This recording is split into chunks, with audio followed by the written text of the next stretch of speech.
Magandang buhay! Tara, samahan niyo akong magluto ng spaghetti. Ito po ang ating mga ingredients. Bell pepper, ground chicken, grated carrots, ang ating hotdog, spaghetti sauce, condensed evap, ang ating all-purpose cream and Reno. Ito po ang ating cheese na ginamit, onion, and garlic. Tara guys, samahan nyo akong magluto ng spaghetti sauce. So ito na, naglagay na tayo ng mantika. Ito po. Hintayin lang natin uminit para isangkutsa na natin yung ating bawang. So ayan, mainit na yung ating mantika. Ilagay ko na yung ating bawang.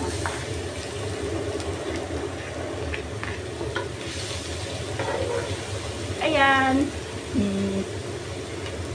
Papulahin lang natin yung ating bawang. Ayan. Hintayin natin lumabas yung amoy ng aroma ng ating bawang. And guys, ang bango na ng ating bawang.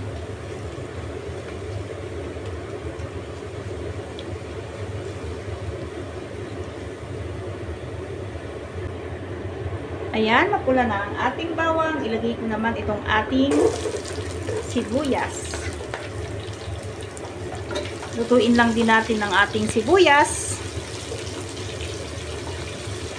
Yan, bango niya na guys, oh, 'di ba? Ang bango-bango talaga pagka nagsama na yung aroma ng bawang at sibuyas. Yan.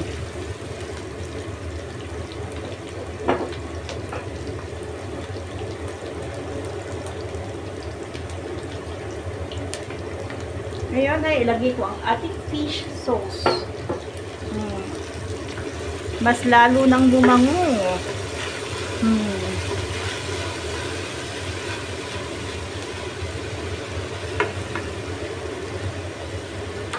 Ngayon ay ilalagay ko yung ating ground chicken or ating giniling na manok. Ayan. Isakutsa lang natin mabuti yung ating sahog na giniling na manok.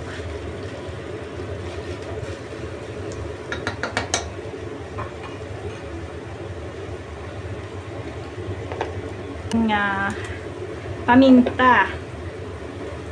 Dagdag na lang tayo mamaya pag kulang pa sa lasa ng ating paminta. Haluin ko lang.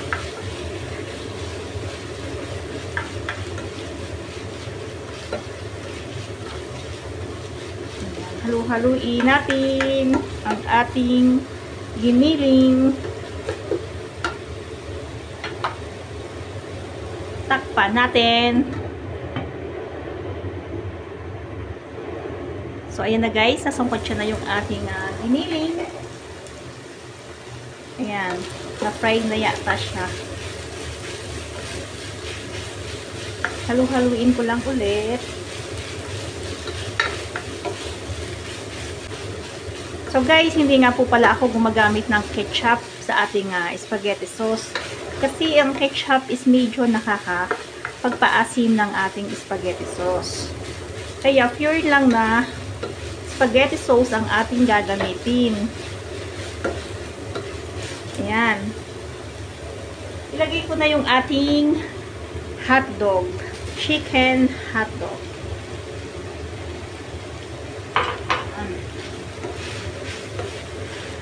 Lutuin lang din natin yung ating hotdog.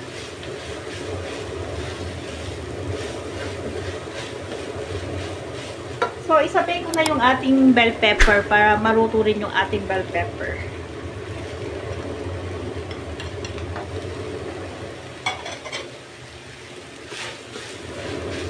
Ayan.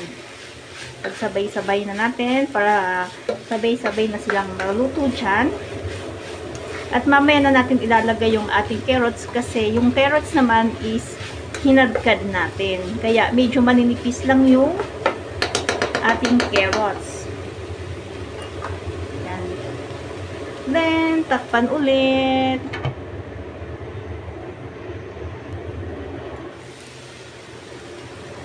Ayan ulit yung ating sinasampit siya.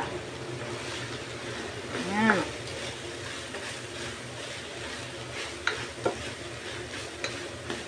Haluin lang natin mabuti.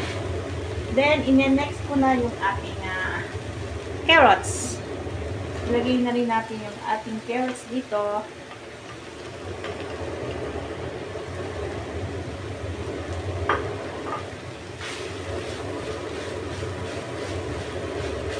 Haluin ko lang.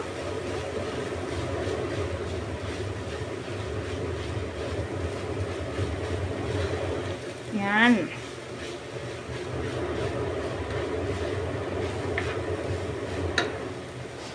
Isama na rin natin yung ating cheese para mag-melt siya at lumasa na sa ating sahog.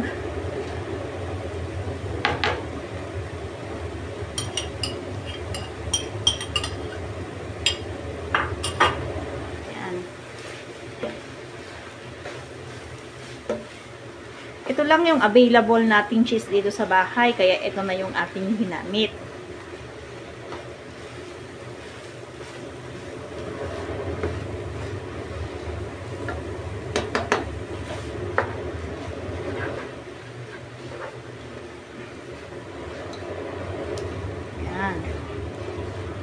Kaya natin mag-melt yung ating cheese.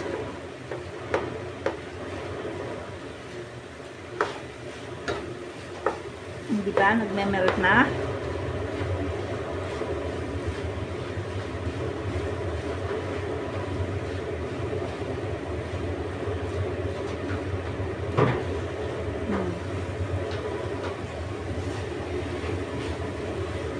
Sige pa.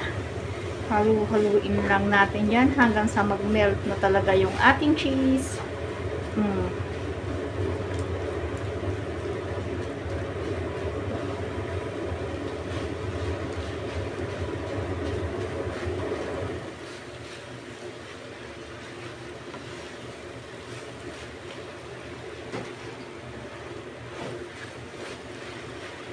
Yan. Melted na yung ating cheese. Ngayon is yung ating reno naman ang ating ilalagay. Opo, gumagamit po tayo ng reno sa spaghetti para makasarap din po siya at lalong magustuhan ng ating mga anak. Basta ang bata, spaghetti is the best.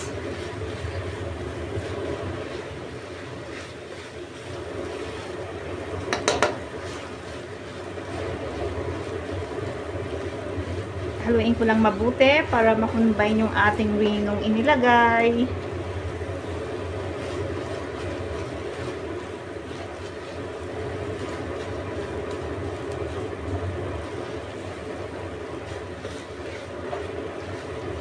Yan.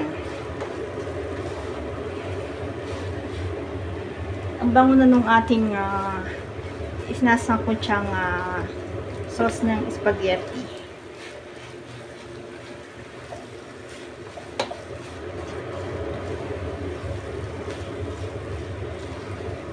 Ayan na guys, melted na yung ating cheese at yung ating reno is na-combine na dyan sa mga ingredients na kasama niya. Ngayon is ilalagay ko na yung ating spaghetti sauce. Meron tayong 1 kilong spaghetti sauce dito.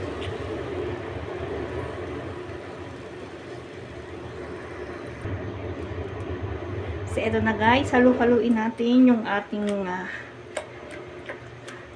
inilagay na spaghetti sauce. Then, pakuluin natin siya dyan. Tsaka natin ilalagay yung ating ibang sangkap na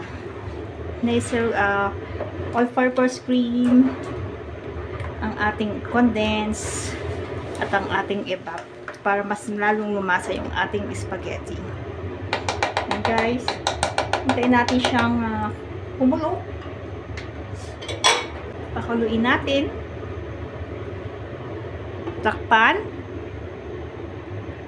Ayan na ba guys, kumukulo na o sumusuan na siya. Kumukulo na yung ating luto na yung ating linagay na spaghetti sauce. Ayan. So, ilagay ko na yung ating all-purpose cream. Ayan.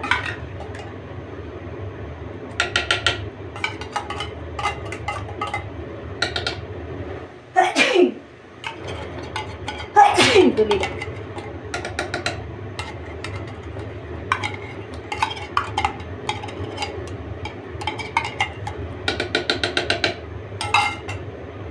Lagay ko na rin yung ating evap, pero hindi ko siya ilalagay, baka siya ay tumamis na masyado.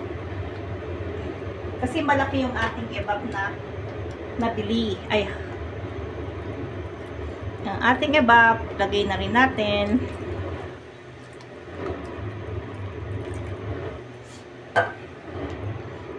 Ayan, haluin natin mabuti.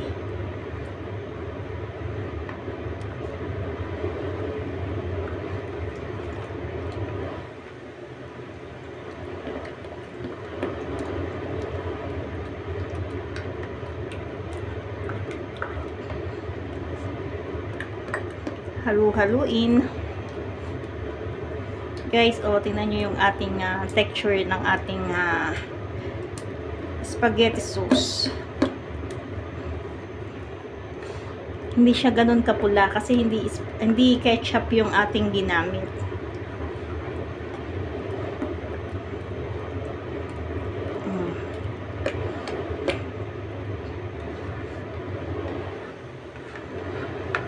Mamaya, pakuluan lang din natin, tikman, pagka kumulo na, kung ano yung lasa at kung may kulang pa, dadagdagan natin siya ulit.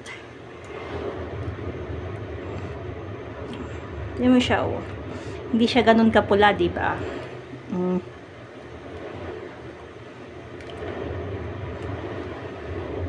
Once kasi na ketchup ang inilagay mo, talagang mapula yan.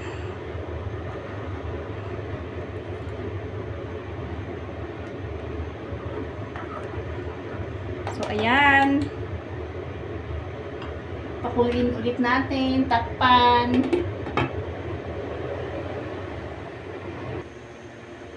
So, ito guys, kumukulo-kulo na yung ating spaghetti sauce. Haluin natin kasi baka dumikit siya.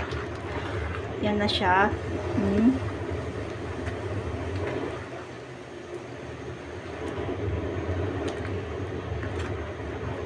Kailangan lang nating halu-haliin at baka dumikit yung ating spaghetti sauce.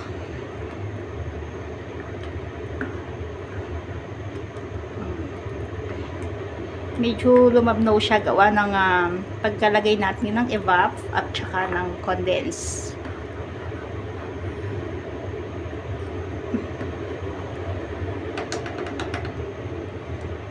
Ngayon is titikman natin kung saan siya kulang, kung ano ang yan, tikman natin siya.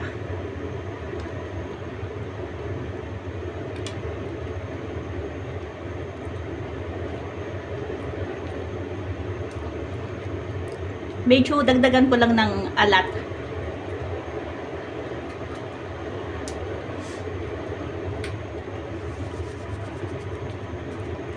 Tsaka konting paminta. Kasi mas gusto ko yung medyo maanghang-anghang siya ng konti. Dagdagan pa natin siya ng konting paminta.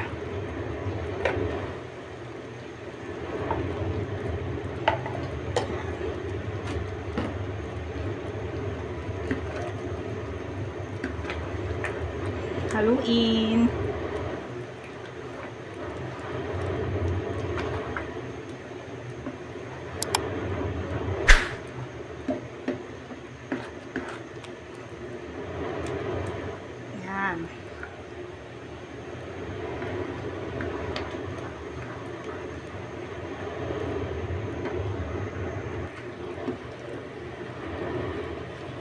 So guys, ito okay na yung ating lasa ng ating spaghetti sauce.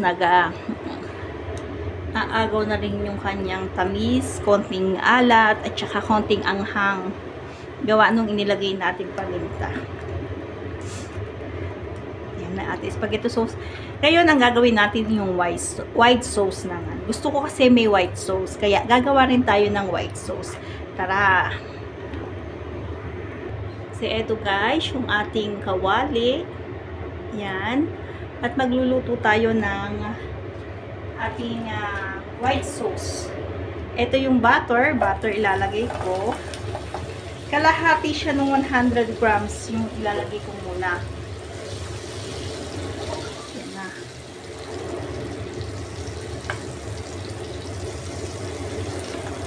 Bali, 50 grams lang yung inilagay ko muna. Maya na ako mag-add pagka kulang pa siya. Ayan, lusawin lang natin yung ating butter. So, eto guys, inilagay ko na yung ating cheese. Tutunawin lang natin siya.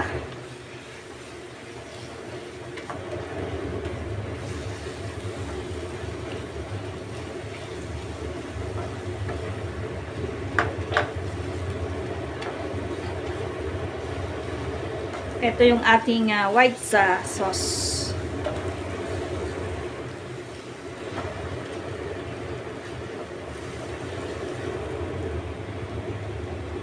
Ilagay ko yung ating all-purpose cream.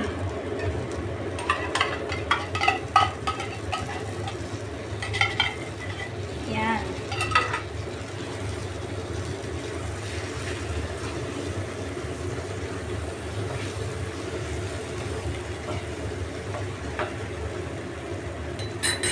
Lagay ko na rin yung ating evap.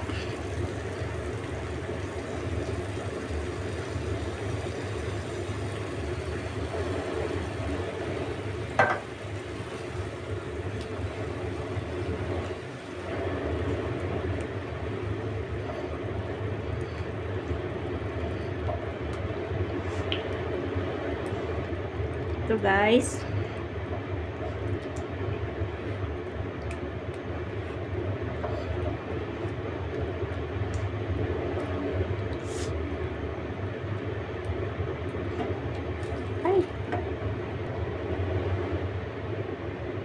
So guys, ito na yung ating white sauce. Medyo pinalalapot ko lang siya ng kakaunti.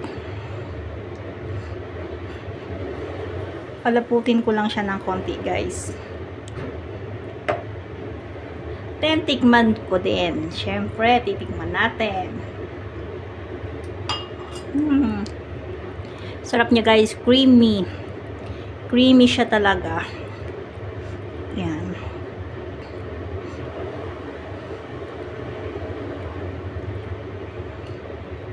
Ayan na siya.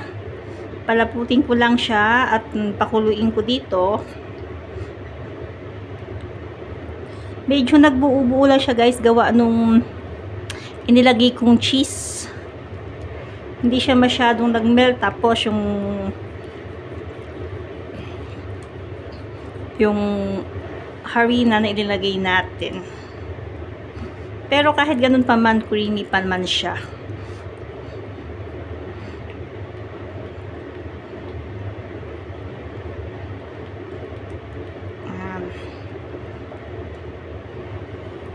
Pakuluin ko lang siya.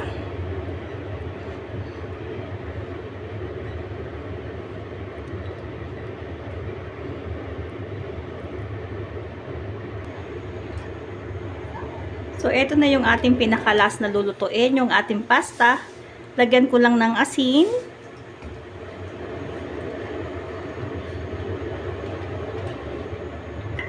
At lagyan ko rin ng mantika. Yan. Hintayin lang natin yan kumulo at ilalagay na yung ating pasta. So, ayan na guys. Kumukulo na yung ating tubig. Ilagay na natin yung ating pasta. Yan na yung ating pasta.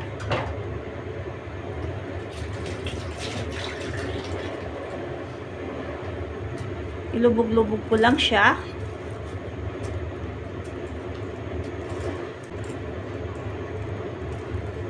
Yan na, nakalubog na yung ating pasta. Hantayin lang natin siyang maluto at pakuluan natin siya ng pakuluan dyan. Yan. Yan mo lang siyang kumulo-kulo dyan hanggang siya ay maluto. So, ayan na guys, kumukulo na yung ating pasta. Yan. Pero hindi pa siya luto. Hintayin pa natin guys. Ito na guys, yung ating noodles na iniluluto, yung ating pasta. Luto na siya. Ngayon ay ilalagay na natin siya sa strainer. Ayan. Patayin na natin yung ating kalan.